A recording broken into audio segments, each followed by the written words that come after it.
This is our 13th talk. How many of you guys have been in the room before? Please, show of hands. Thank you so much for your support. It really means a lot to us. If you cannot? All right, now how about that? Yes, better? Okay. So I was saying, this is our 13th real estate talk, and I really appreciate all of you who've been here before, and all of you who are new here. A little bit about what we're going to do here today. So we're here to talk about Coconut Grove Real Estate, and anything about you have questions there, I should have answers for. A little bit about how we curated tonight's event. So all the information that you're going to hear tonight is information that we've gathered. Coconut Grove, for those of you who don't know, is a very unique place. We're not an official city. We don't just have one zip code. So put the map up to show this is the part of Coconut Grove that we're going to talk about today. North, Center, South Grove. We'll touch on single-family homes. We'll touch on condos, a little bit of trends in the market, what's happening around the country. But what makes Coconut Grove so challenging to talk about from a number standpoint, and those of you who don't know me, and I apologize in advance, but if you're not into numbers, you're in the wrong room. Who let that guy in back there, by the way? I'm just kidding. It's fine, Will. All right. So we do our own numbers. We've been curating our own numbers for almost 25 years. Because 33133 does go on the other side of US 1, and it's a very different market over there. So everything you hear today is done by us as of November 1st. So we do most of our talks the first week or second week of November, so we can at least get three quarters of information. So anyway, so that's Coconut Grove, and this is some of the homes that we sold in Coconut Grove. So the reason I show this is just a little bit of social proof. For those of you who don't know me, I do think I know what I'm talking about. I have sold just about 1 in every 3 homes we have here, at least on the single-family front. And really, I born and raised in Coconut Grove. I've lived in North Grove, South Grove, Center Grove, West Grove. I've lived in every part of Coconut Grove. This is my home. I really don't leave very often. My kids go to school here. We're members of Coral Reef Yacht Club. I went to Coconut Grove Elementary School 45 years ago. And so I am as versed in Coconut Grove as you probably can be. So I hope tonight that you find this information helpful. And I would love for you guys to shoot questions at me, because if I just stand here and talk for 45 minutes, that's going to be terrible. So, all right. So please ask questions as you go along. It takes about an hour to get through the slide deck. Hopefully, you guys all hang in there with us. So let's get started. All right. So maybe some of you, hopefully everyone has heard of the NAR settlement. NAR stands for National Association of Realtors. I just wanted to talk about this for a couple minutes real quick. What's happened, since the lawsuit happened, and how has that impacted, how we do business, and how does it impact you as a buyer or as a seller? So the premise of the lawsuit was that buyers, when they got to the closing table, sometimes did not understand the compensation being offered to sellers. I mean, to their realtor, okay? So, pre-NAR settlement, go back 6 months ago, most of the time a listing agent would take a listing, they would decide how much they were going to keep of the percentage and how much they were going to share with the other side. So the lawsuit basically said there's not enough disclosure around who's being paid what and who's paying who. And so the changes, the biggest couple of changes are, one, that from now on, you cannot walk into any house anywhere without signing a buyer's representation piece of paper. So you can go into an open house anytime you want. But if you go with a realtor into any property, they have to have an agreement signed in place as to how much compensation they're going to receive. Now, that doesn't mean you're necessarily going to have to pay it. The seller still can pay the buyer's broker, and what we're seeing is mostly they still are. They're looking at that as part of their marketing process and trying to encourage realtors to still bring their clients. But the big change is that you will absolutely have to have an agreement in place if you want any kind of representation before you walk into any house. And that is across the country. So for the first time, we have sort of a unified way of doing business here. So that's one of the biggest changes. The other one is they were very much worried about steerage, and realtors may be saying, I don't want to show that house because the compensation is different than this house. So there is no more compensation advertised on the multiple listing system. So basically, every time you go to see a house, your realtor is going to say to you, you and I have an agreement. This is what I charge for my services as a buyer's agent. this is what the other side, the selling side, is offering, so that you'll know that information up front. And really, that was the whole point of this, was just everybody to have full disclosure about everything, that, where all the money was going at the end of the day. But from what I have seen now, we're 2.5, 3 months in, not much has changed. Most sellers are still offering compensation. Most sellers, brokers are also sharing their compensation. So I think just the disclosure part of it is what's changed, but really the mechanics of how we operate has not changed very often. So does anybody have any questions about the settlement before we get going? Yes? Are you required to sign the buyer agreement if the seller offers compensation to the buyer? Yes. Yeah. No, so as a realtor, I cannot get paid $1 unless I have a piece of paper signed by my client stating how much I'm going to get paid. So if Jack here is my client, and Jack is very cheap, we all know that, Jack's only going to pay me 1%. If I have an agreement with Jack for 1%, but you're offering me 3%, I cannot take the other 2%. I can only accept as a realtor what is on our negotiated agreement. Now, we can do the dance and go see houses, and at the end I can say, hey Jack, this very nice lady's offering me 3%, are you willing to let me have it? And he can make that decision. But in advance of going to see anything, the buyer and the realtor have to have already agreed on their compensation, but you can modify it depending on what others are offering. You can, yes, you can modify it, yes. Anybody else have any questions before we get going? All right, so anyway, mostly I think it's still business as usual is the way I feel. All right, so let's talk real quick about the overall U.S. market, and then I'll sort of show you the Miami market, and then we'll get into why we're all here. So, all right, so here is the U.S. market going back till 16, so almost a little more than 10 years. Mostly we can see what is happening is inventory is on the rise across the country. We're nowhere near pre-COVID is over here. So we still have not recovered from all the activity that we had the COVID years, but slowly but surely across the country, inventory is going up. If you know anything about real estate, right, it is a supply and a demand game. And so the last 2 years have been pretty challenging in the real estate space because our inventory has not recovered from COVID. And we've all really struggled with either higher interest rates and a lot less options. And that's really put a pause on our market and across the country. But the trend is moving in the right direction. But we are still, almost 200,000 homes less than we normally have across the country. Just looking at what's happening across the country from an annual standpoint, this year will be the least amount of homes sold in probably 25 years. Probably going to hit around 4 million. Normally on an average, we're about 5.5 million. So the market as a whole across the country has been very challenging for everybody, not just here in South Florida. Anybody questions so far? Can you hear me okay in the back? Yes? Hit or miss? Louder. Can you make it louder so I can hold it farther away? How's that? Better? Okay. Thank you.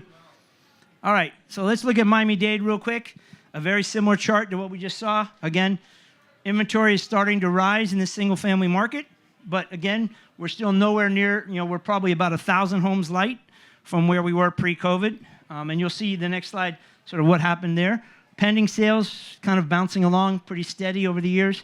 And then, of course, the solds right now, we're not going to really see where we did in COVID, but we're returning to back pre-COVID, probably slightly less.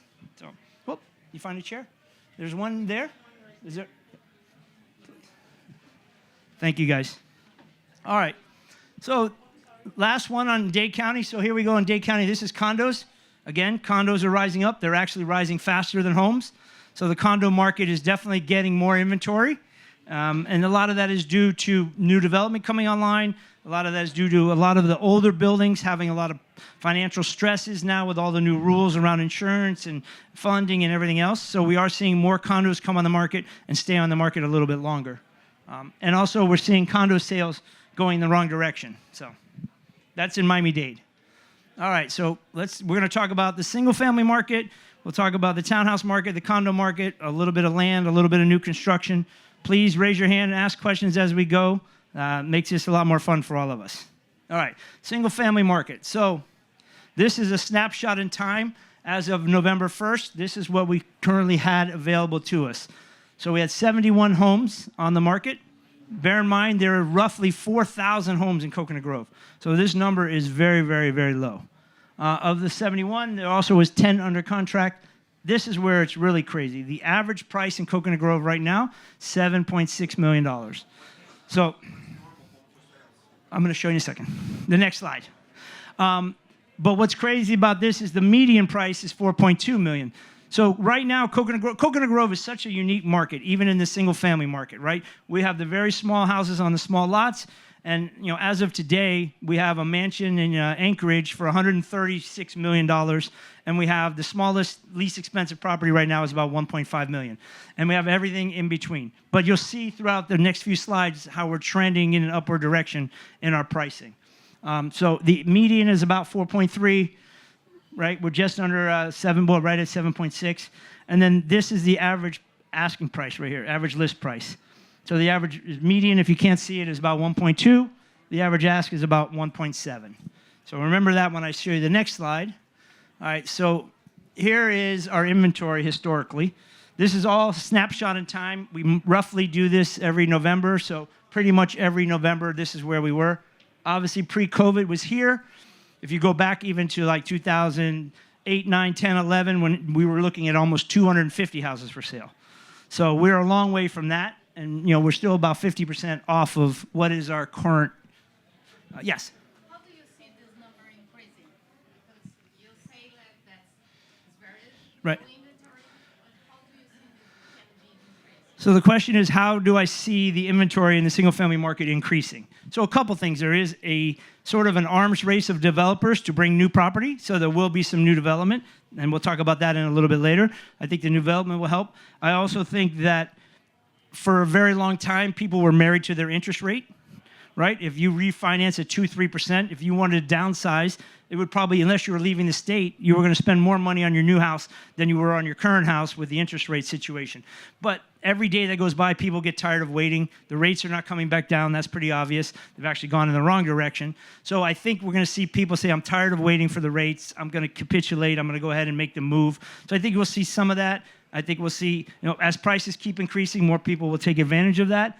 And I think there will be some new development coming on. But I don't think we're going to have a massive amount of new inventory for quite some time. The buyers that we're seeing, there's way more buyers than there are sellers in the market right now. So, but yeah, so you can see that we're roughly half of where we should be right now. Yes, sir. What have you seen in North Grove, the city, the older homes, but those in good shape that are actually being sold to people that are going to move into them versus the developers that are going to knock them down? So the question was, in North Grove, which we think of as North Grove is north of 27th Avenue all the way to Vizcaya area. The question was, I think the question was the percentage of homes that people are basically moving into versus knocking down. I would say right now, especially in the pocket between Aviation and 22nd Avenue, it's probably 50-50 at best, maybe even more. I mean, land is the hottest commodity. Coconut Grove land is the hottest commodity maybe in the world right now. Everybody wants it. Everybody's paying over the next price. And in that area, particularly if you drive around, they're building a new house on every other street, right? At least. So I would say more than half the people looking in that area are thinking about redeveloping. Yes. Thanks for being here, by the way. Hey, thank you for coming.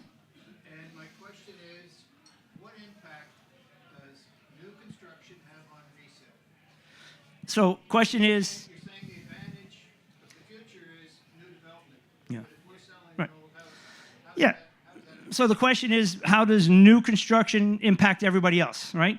I think it's just change as that bar goes up, the rest of the bars go up as well, right? So you start out with right now, the creme of the crop is new construction running, and you'll see here later, 1,600 a foot now. Even a month ago was maybe 14, and we've had some new sales. But it just keeps raising the bar for the next, the next thing down is renovated, right? So if your home is renovated, now you're at 1,200 a foot, and you're kind of staying maybe 200 to 300 feet behind. And then if it's sort of an average condition or less than average, we're looking at about 1,000 a foot. But all of those numbers have changed. I mean, pre-construction, pre-COVID, Coconut Grove was 500 a foot. So we're basically 1,000. New construction was 6. We're basically 13, 14, 15. So, but, as the tide goes up, everything rises, right? And that's kind of what's happening right now. Yes, sir. Just a question on housing. When you look at empty lots or knockdowns, Yes. I'm guessing there you're selling by square foot of the lot. Correct. The house, how do you see that changing? Do you see is the disparity much wider there because there's less inventory? So the question is just basically talking about what's happening with single-family lots that are either developed lots or probably houses that have tear-downs on. And most of them have houses, but they're being torn down, right? So first of all, the valuation there ranges very, very much between what street is on, so whether it's North Grove, South Grove, what street, how many trees, particularly, right, oak trees impact the buildable footprint. So there's a lot of variables that go into that, but we're seeing right now an average 7,000 square foot lot with a good, good buildable footprint is at least $200 a foot and scaling up. Now, as you get to the really higher, larger lots, it doesn't scale all the way, but I don't see it stopping. I mean, I get a call every day from either a developer, an end user, another realtor. I'm looking for a lot in Coconut Grove. So, I mean, I think the land is going to outpace so many of our regular houses. Yes, sir. Yes, sir.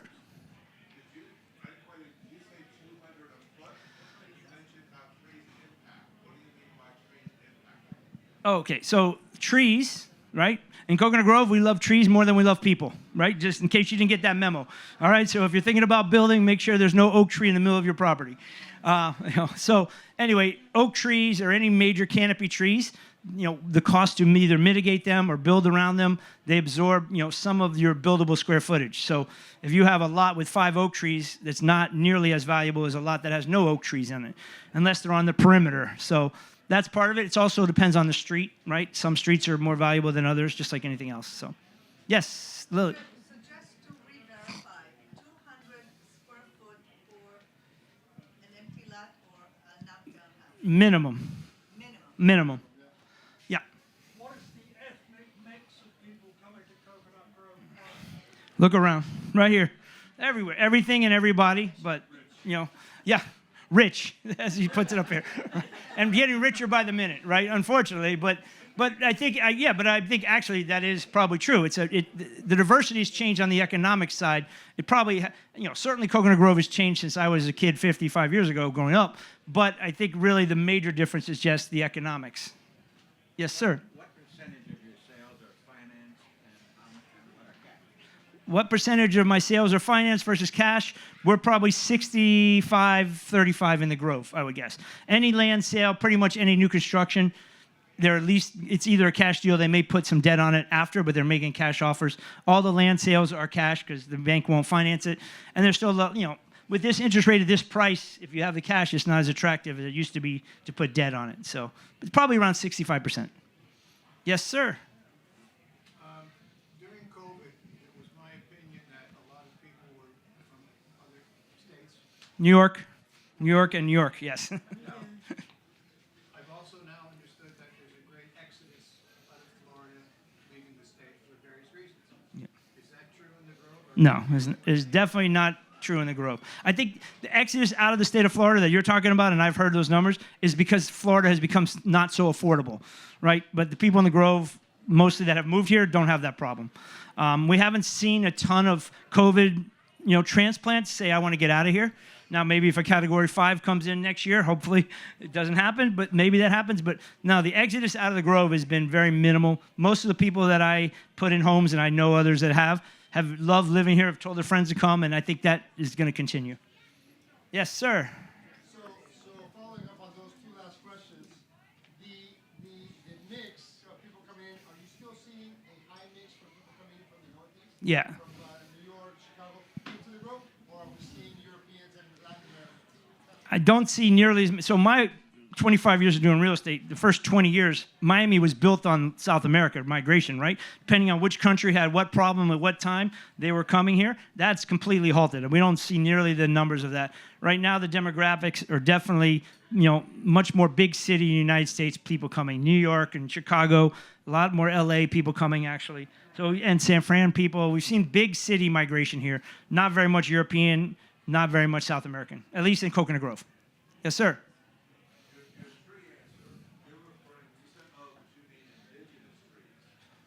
No, any tree that has a big canopy any tree that the canopy is more than this, you have to deal with it, right? And there's various levels of what that looks like. All right, let me move on a little bit. All right, so, and thank you guys all for your questions, because this is the best way for all of us to learn what's going on. So I love these charts because this sort of shows the breakdown of our market. So we're going to go back to We had exactly double the amount of sales basically here. What's really interesting is these two categories, right? We had almost 97 out of the 150 were under $2 million. If you come over here, exactly 0 under 1 million and only 7 under 2 million. And probably half of those are right on the edge of being torn down. So right now, the entry price to move into a house in Coconut Grove that you would probably want to live in is a minimum of $2 million and probably pushing up every day as we speak. So there's just some dramatic changes. The number at, this number is pretty staggering, and this number is compared to here. You can really see how our market has changed since COVID. All right, so this is sort of what has happened before what was on the market. So we've had 85 sales so far. I'll show you in a minute how that compares to history. Our average sale is just about $4 million with our median at 3. The average price that I mentioned for a house in the Grove is hovering around $1,000. Right now it's a little over. 92 days on the market has been pretty steady for about a year now, give or take. And then we're selling about 94% off ask price. So, once you find the right price, you figure you have about a 5-6% negotiation from there. Yes, sir. Martin, the 92%, Yep. the 92 average days on the market. Yep. Are you seeing, that's an average for the whole year. Yes. What are you seeing now at this time? It's probably a little longer. Summer was really slow. I mean, this was absolutely easily the slowest summer I've ever seen in 25 years of doing this. In terms of number of deals, number of closings, number of pendings. We just had, so if we ran these at the end of the year, I think it'll continue to go up. In the beginning of the year when the interest rates changed a little and people got excited, we had a little bit of a run. And then this summer was dead quiet. So a lot of people either took their houses off the market or, they sat there for a while. So I expect that to continue to go up this year. Riley, Yes, sir. how does Coconut Grove performance compare to Key Biscayne and Coral Gables? I'm glad you asked. I have a slide coming up. I built it just for you. All right, here we go. All right, so again, this is COVID, right? Double the amount of sales we've ever had in the history of Coconut Grove. And what that did was gobble up anybody that thought about selling here, right? So one of the reasons we don't have the inventory is in 21, late 20, early 21, all of 21, most of you, if you lived in the Grove, somebody knocked on your door, climbed over your fence, threw a bag of money at you, and hoped you would take it, right? That's what was happening here. So we had a lot of people say, I'm going to leave now and take advantage of this market, right? That probably would be sellers here, right? So we still haven't recovered from that. Does that make sense to everybody? Like if you were living, I'm sure some of you are nodding your head, you know what I'm talking about. We all got love letters from buyers. We got everything in the mail, anything and everything. Realtors were coming after all of us. And so, obviously we'll never see anything probably like that again, but it really impacted and we're probably going to have the least amount of sales. I think we have 10 or 12, so we might hit 100, but no more than that probably this year. Again, we have 4,000 single-family homes. So we are at critical mass low, which really sucks for all my realtor friends out there. But luckily, I'm doing okay. Thank you. All right, so single-family, this is a really cool chart. Like I said, pre-COVID, we averaged around 500. We didn't move much for about 4 or 5 years. Boom, everything took off. We were really undervalued here. I don't know if you guys any of you were in the room when I did my talks back then, but I could never imagine a city like Miami and a place like Coconut Grove, 10 minutes from downtown.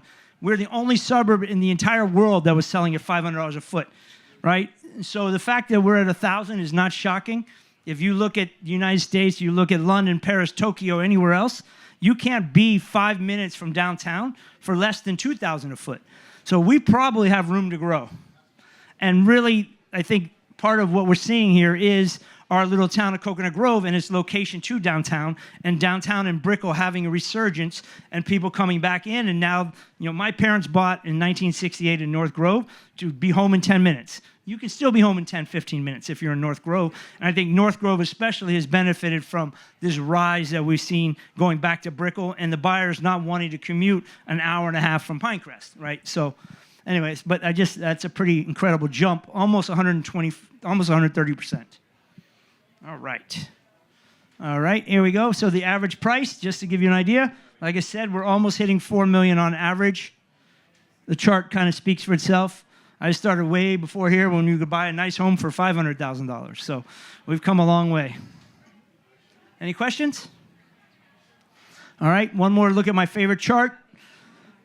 Here we go. So we have exactly, I sold the only house under $1 million that's not going to get torn down. It was on Douglas, across the street from the cemetery, next to the school and the church.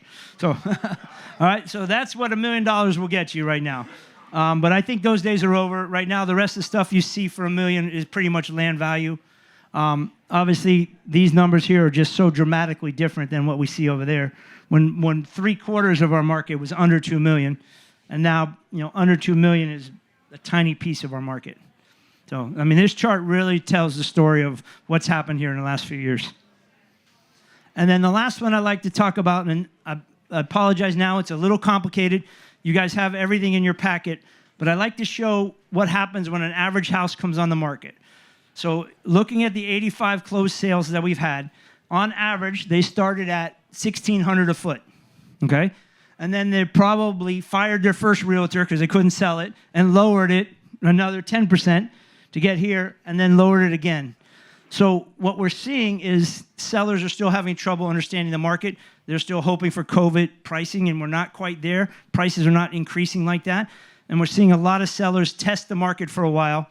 And then once you drop it here, then pretty quickly you're going to get a contract and you'll be within that 6% range of your final list price. But this is the evolution of the average house so far this year.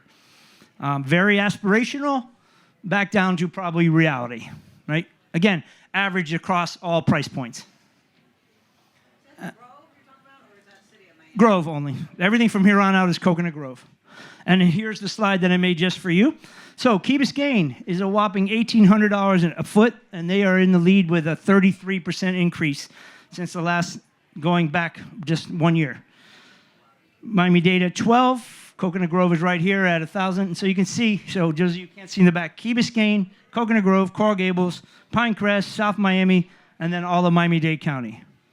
Yes? Do you know off the top of your head the prices in the rest of the city of Miami, like the Coral Way neighborhood? I mean, just city of, all I can give you is Dade County here. There's too much to pull out. But I mean, the average across all of Dade County is this. I would say that those areas are probably somewhere around 7 to 8, if I had to guess. Top of my head. Yeah.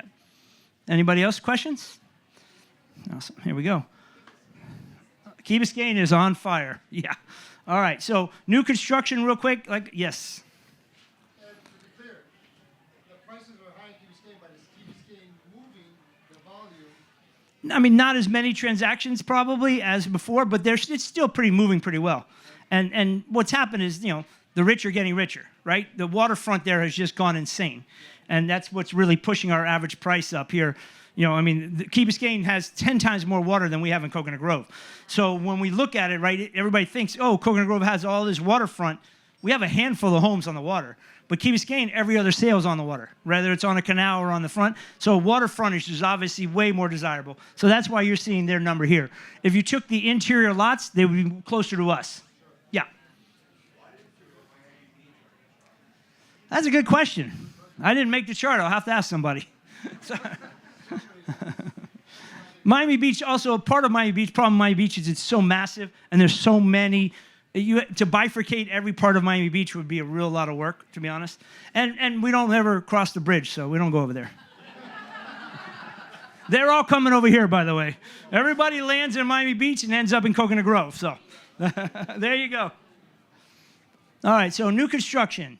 Right now, of the 70-some-odd homes, 13, I think it might even be 15 or 16. There's a couple that just came on since we did this chart. So it is about 25, almost 20-ish% of our market. Right now, one under contract. This is the average list price. Like I said, they're asking about $1,500 to $1,600 a foot on average. When we look at the sales, we've had 12 this year. The average is $7 million. Again, we've had a couple really big ones to mix in there. Right now, a 7,000 square foot lot with a 5,000 square foot house is almost $6 million, probably right now, if you can find it. There's a few in the high fives, but those days are going to be gone pretty soon. Interesting here is days on market. Everybody asks me, why is that? Because a lot of developers put their houses on before they're built or as they're building them to see if they can attract a buyer while the process is going on. So this is really not indicative of the final product. It's just that they were looking for a buyer from the time they started to shell. Yes, sir. Yeah, I wish I had the median. If I had to guess, the median is probably higher than the average, to be honest with you. Yeah, a little bit.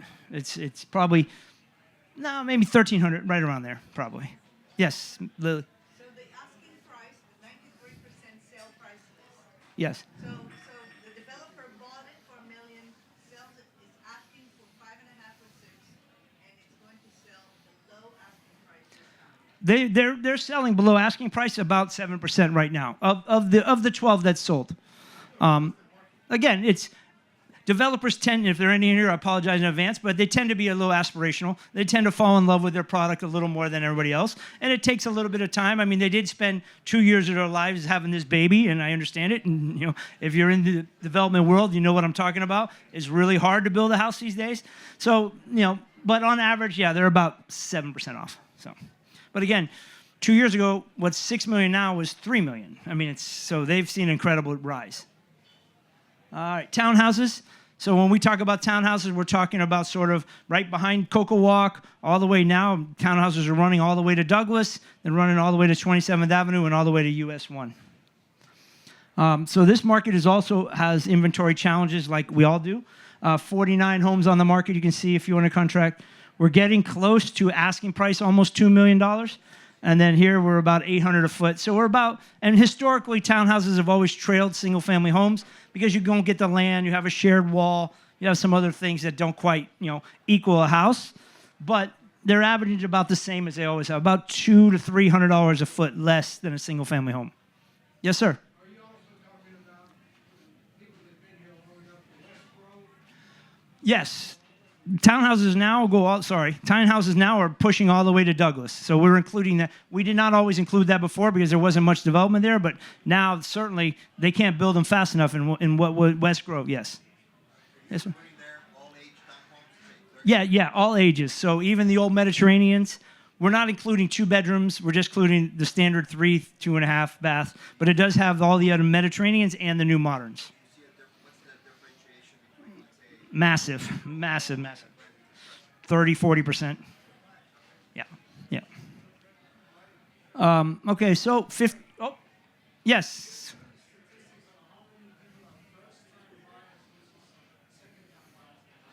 So they asked, do I know if they're first-time or second-time buyers, and I don't have anything. We do get a lot of first-time buyers in the lower price points, certainly. Townhouse market is particularly coming from Brickell and locals, but I don't know enough about that, sorry. Anybody else before I go on? Oh, yes. So, speaking of the West Grove, all those old apartment buildings on Grand, like when are those going to be torn down? What's going to be put there? What's the timeline? If you came to my first talk 15 years ago, I would have told you the same thing I'm going to tell you now. Like, it's going to be amazing one day. Right? I literally, 15 years ago, right, Point Group, Peter Gardner, they had a great plan. Then when the recession came, that got trashed. Several people have bought it. There is obviously, if you look now, a lot more have come down. A lot of people are applying for building permits. So there's going to be mixed use up and down that Grand Avenue. I hope it's kind of like the Playhouse. Sometime in our lifetime, something will happen, right? Grand Avenue and the Playhouse will get developed, and Coconut Grove might double in price when that happens, to be honest with you. So anyway, we can see the averages. They sell faster than homes, but a lot of it is supply and demand. We don't have a lot of them. It's also price point, right? On average, they're not the same as a single-family home. And then they're getting a little closer to their asking here. So, all right, and here's the progression again. We're going to probably be way back into here. So this is when all the townhomes that were built, all the developers were walking away. They were all short sales and distressed properties in here. And then obviously that all got figured out and things got much better. COVID happened here. We went to again here. And, we're going to really be way back for our number of sales. Strictly driven by supply. I mean, this market is really, really undersupplied. And a lot of new construction sells off market, which I don't have access to. So a lot of the people are just driving around looking for a building, developers knocking on their doors. So there's probably some more sales in here that I can't account for. But still, it's going to be a record low number this year.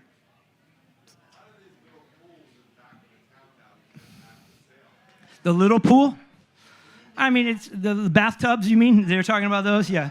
I mean, it's a personal preference. At some point, some people like them. Some people rather have a big patio. You know, it doesn't change the needle very much. No. All right, so here we're looking at price per square foot, just to give you an idea again, where we are now. Very similar increase to single-family homes. It makes sense. It makes sense for the progression that they're following the single-family market. It's been like that for 25 years, so. All right, so condos. Just a disclaimer, so when we talk about condos, there are all kinds of condos in Coconut Grove. There is a $300,000 on Bird Road, and there's a $24 million on Bayshore Drive. So to put this in some context, we just decided to focus on the main buildings up and down Bayshore Drive. So right now, these are the buildings that we've been tracking. The numbers that I'm going to show you are these buildings for the past few years. They do not obviously take into consideration some of the smaller stuff on 27th Avenue, mixed into West Grove, Back Grove. But the main properties that we all talk about, starting at Grove Isle, you know, we've got Ritz-Carltons and Grove of Grand Bays and all of this stuff on Bayshore Drive. So when I'm talking about condos, this is what I'm talking about. And in reference, we didn't pull the other part of the market because it's too bifurcated. It's just way too many different kind of properties for Coconut Grove. All right, so here we go. So roughly in all those buildings, we have 60 for sale, 7 under contract, the average. Again, most of those buildings are looking at the water, which makes sense on here. A lot of them are newer construction. We're looking at 4.5. The median is only 2.5, right? So there's a big gap right here. And I mean, again, the condos on Bayshore Drive range from 700,000, 800,000 to literally one came on today at 24 million. Yes? When you say there's 60 condos for sale out of how many more or less? 1,500 maybe in that range. When you look at the 3 towers of Grove of Grand Bay, you look at, go all the way over to Grove Isle, and it's probably in that range, if I had to guess. Again, here you can see inventory here. It's, this is sort of starting to follow all the patterns. The condo inventory is definitely going to go up faster than the house inventory. Some of the older buildings are going to come online, but we still have, we're a long way to go from what is normal in this market as well. I like this one. This sort of shows the activity in the buildings that I just described to you. So what stands out is obviously, if you look at Park Grove, this is Park Grove right before COVID, 2019, 37 for sale. Now we only have 10, right? And that's pretty much the theme across the board. Even on the smaller ones, again, it just sort of shows you that our inventory is still, even in these condos, critically low. Again, 77 sold. The average is about 2.5. Prices, similar to houses, about 1,100 a foot. A little bit longer on the market than the townhouses, and average price is 95. So, anybody have questions about condos? You have the average price at 1,124. A foot, yes, sir. What do you have on the newer product for the condos? I'll talk a little bit about the new construction. There's so much newer by Park Grove, Grove of Grand Bay, Mr. C. It's such a moving target, to be honest with you. But I'll talk about that in just a minute. You used yesterday about 1660 breaker with the 21 million special assessment. Yeah. What is your thought on that? And do you see this possibly happening? I think one of the trends that are going to happen is, the older buildings are going to get really whacked and punished. If you look at Miami Beach particularly, you'll see the older buildings. It's just really hard to sell those things because the assessments are coming. Most of them didn't have the right books. They don't have, the associations weren't managing things properly. The people that live there didn't want to pay extra into the funds. So I think the older buildings are going to get really punished going forward. And they're going to get harder to insure. They're going to get harder to get mortgages on. Everything about that. So if you're in one of the older buildings, I would get out sooner than later. Yes? Follow-up question. What do you see happen to those older condos? No, I think at some point the prices will come down to where the assessments and all the fees will make sense, and they'll start to build back up again. And most of them are not falling down. They'll get fixed. They'll get their 40, 50 year done. But a lot of people don't. The new buyer here has no tolerance for going through construction, renovation, working. The new buyers, they just want new. They want to move right in, right? So those buildings are dependent on sort of the locals making moves, and it's just not as strong of a market. Okay? All right. So here again, the outlier, right? crazy what COVID did for us all here. But again, we're still struggling because of the inventory that COVID took away, right? All right, so. And then again, pretty much anything you bought in Coconut Grove 5 years ago, you're up over 100%. So congratulations for all of you very smart people who did that, whether it was by luck or not. But yeah, we've had a really good run. I personally, everybody asks me, nobody has a crystal ball. I don't see the dynamics working where we can't keep going up. I really don't. I think there is massive demand for Coconut Grove. Everywhere I go, when I go to conferences and I go everywhere, I used to wear my little name badge, Coconut Grove, and nobody's ever heard of it. Now everybody is, oh, my friend is there. I know Coconut Grove is on the map. I was on the airplane the other day. Travel and Leisure magazine is writing about walking down Main Highway. Like, it's coming, and we have more and more coming. So with the supply and demand and the amount of people that want to be near downtown and the water and all the things that we offer, the schools, the clubs, I just don't see that this trend is not going to continue. And if interest rates ever come down, it's really going to take off, in my opinion. So, sir?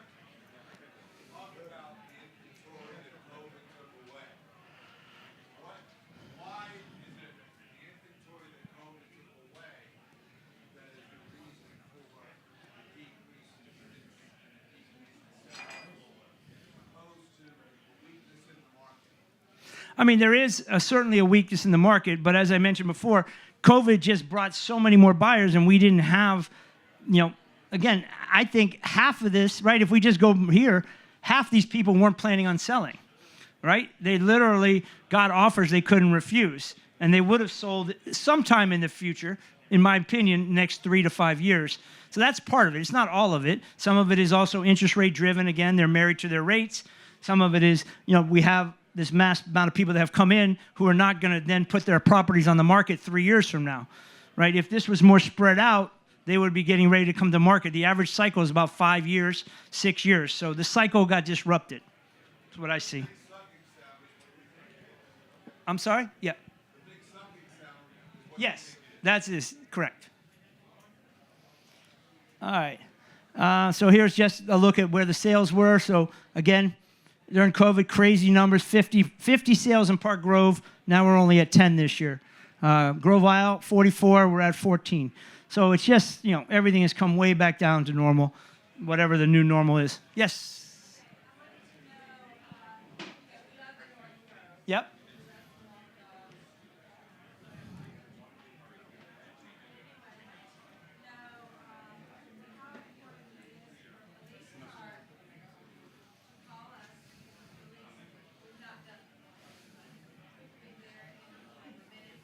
Yeah. Right. So the question was, I guess, how impactful having the police at your disposal. Certainly in Bay Heights, you have the cars driving around in Bay Heights, you have the police there. But when buyers are selling, I don't hear buyers tell me that's something that they value add on top of anything else like that. No. Here again, looking at price per square foot, of course, the newer buildings are going to command a much higher price per square foot than if you look at Yacht Harbor, Grove Tower, Grove Hill. Some of the older buildings here, their price per square foot obviously is nowhere near new construction, which makes sense in the grand scheme of things. So there is a bunch of projects that are not in this thing. So Mr. C's residence is obviously the one that has closed now. So they just, they're almost done closing. I would say they've closed 90% of them. They've already got about 25% coming back on the market for resale, especially the Tiger Tail building. There's 2 buildings, front building, back building, Bayshore and Tiger Tail. The Tiger Tail building has got 27 or 28 of the 94 already on the market for resale. But it makes sense because that price point was a little lower than the front tower. So generally you'll see investors come in here. Also took a little longer. I have a client that's selling because it took a year longer than they were thinking. So anyway, but Mr. C's is available. There's plenty of it. I've been in a bunch of them. They have a really nice product. I think if you're interested, it's a theme that's coming to the Grove, of course, is these branded buildings. It's not just here. It's everywhere, of course. Brickell, New York, started in New York, is working its way down here. I think people that are there, living there, I hear already good things about what's happening there. The restaurant's going to open. So that's kind of what's happening with Mr. C's. Vita is the project over by Grove Isle. They kind of stalled out on their sales. They had a real hot run. Summer was slow for them. But the building structure is done. If you were in Grove Tower 3 below the 8th floor, I feel really bad for you because you had an amazing, gorgeous downtown water view, and now there's a building that is probably less than this room apart from you. Which is why all the legal trouble they had, all the fights and everything that happened there was Tower 3 was going to be massively impacted. So in the back of it was the rest of Grove will probably benefit from that. But Vita still has a bunch of units left, but they're, I think 5 million and up is the least expensive, maybe higher now. But they have very big units, so they're more like houses than apartments. Four Seasons, we're all watching the slowest demolition in the history of time, if you know Four Seasons, right? So they just decided they're going to take it down from the top to the bottom. If you look now, there's a little baby tractor. It looks like one of the things my kids had, trying to take like one little bite at a time. So it's going to be probably another 6 months at the rate they're going. But eventually, Four Seasons will go up where the old Kaufman-Rossman building is. On average, don't quote me exactly, but you're looking at about $3,500 a foot, which is probably without question the premium here. But Four Seasons, when they put your flag in your town, you kind of know you've arrived, right? That's kind of how it works. And they always command the highest price per square foot. So they have been selling at that. Again, summer was slow, but I think they're not going to probably deviate from that price very far. We have Arbor, which was the building over there by Coconut Grove Elementary. Has been refurbished, come back to life. Arbor's now about 45% sold and looking to close and be done as a finished building probably by the end of March, April. So that's a project that's been sitting there for 5 years and lots of problems, but we've sold a lot of units in there. I'm pretty bullish on it, and they're making their way through it. So I think it's going to be a great walkable product if you want new in the Grove. And then the newest project, which will be publicly announced in about 2 weeks, is called The Well. It's a David Martin Terra Group project. If you guys know, on Tiger Tail Drive between 27th Avenue and Mary Street, the old Marriott that was there, they own the entire block. They got a variance to go up to 8 stories. Originally it was supposed to be 5, but now they're at 8. They're going to have 194 units, 1 bedroom all the way to 4. They're going to range in price from about 1.3 to about 8 million. There are also going to be some townhouses on Mary Street in the back there and a small piece of retail in the front. So that's called The Well. The whole concept there is all about well-being. There'll be a sort of, not gym, but spa thing going on there, and memberships and all of that. But that'll be our newest project. They're about to demo that thing in the next 30 days. It'll be done. It's only 8 stories, probably in 27. Yes?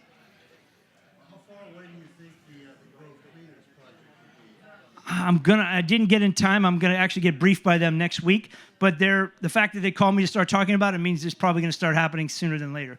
I know they've already got their concept. They already know what's coming in there. I just didn't get a briefing in time. The question was the Grove Cleaners, right? So the people that own Coconut Grove Cleaners are partnered with a group out of the Gables. They also, Last Carrot, the 7-Eleven there, the parking lot. They own all the way from Florida to Grand, from the edge to the post office to Matilda. And that's all going to be redone. Mixed use with, my understanding is mixed use on the bottom and apartments on the top. Yes, so commercial. And that's probably going to start, I'm guessing, pretty soon. So, all right, real quick. Sorry, I know this took a little longer, but thank you for your attention. This is something we didn't really feature 5 years ago, but certainly COVID has changed the landscape for all of us, all of our properties here. So really looking at the luxury market, there's some interesting things here. So first, just looking at, this is condos in light blue, houses in dark blue. The number that we have and that we're talking about here has significantly gone up over 5 million, again, of course, because of COVID. But if you look back here, 2012-13, we had very, very, very few 5 million plus properties in the Grove. And now we have 26, and I think that number is literally going up every day. Again, condos, 26 condos and 26 houses. And this is probably a trend that's not going to go away, if I had to guess. And there you go. So, yes. Guys, thank you. Yes, question. Sorry. Gated community versus non-gated. Yep. Closed communities versus open communities. What do you see in terms of the price? So gated communities versus non-gated, certainly there's a premium. Right now, probably a gated community nice house is at least $1,800 to $2,000 a foot. So there's definitely a premium even over new construction. But again, some are old, some are new. It's so varied. So anyway, yes. You mentioned for a lot of the older condos that it's obviously paying all the fees. What about those condos that they already taken care of that new No, so some condos have already taken care of their 40, 50-year recertification, fixed their books. We're starting to see a resurgence going into there because their price point is still lower than new, but some of the uncertainty is gone. So it is helping when they do that. Yes. Sorry. What are your developers telling you the cost per footage for new construction on homes versus townhomes? I don't know much about townhome market. A new construction home is going to cost you $500 to $700, up to $1,000 depending on, but probably on average $600. Yes. Property insurance, how is that changing behavior? People are Yeah. self-insuring. Yeah. Homeowners' fees are just going Yeah. up accordingly. So property insurance, obviously that's a hot topic for all of us, certainly. But I have not seen it really deterring people right now. A lot of cash buyers are self-insuring, but there are options. We're finding some options. The best insurance guy in Miami is a friend of mine. He's standing at the bar right now. So if any of you need good insurance, go find Carlos. Tell him I sent you. But we're not seeing it really materially. People are still figuring it out. It's not really hurting the market. So, yes. Focusing on that area of 27, Bayshore Drive, Tiger Hill. Yeah. What's the prognosis for the older buildings? Like the one in the corner of 27 and Tiger Hill, next Yeah. to them are Yeah, that's a great. Yeah, so some of the older buildings there, they're still, run well, managed well, but they'll just continue to lag behind the new construction. But I think they'll keep going up because of the walkability, the location, and the views. And there is some people who value not the mega high rises, but the smaller buildings. So, all right, guys, please, I hope you guys enjoyed our talk. Thank you for coming. Thank you to Greenstreet, Silvano. I appreciate it.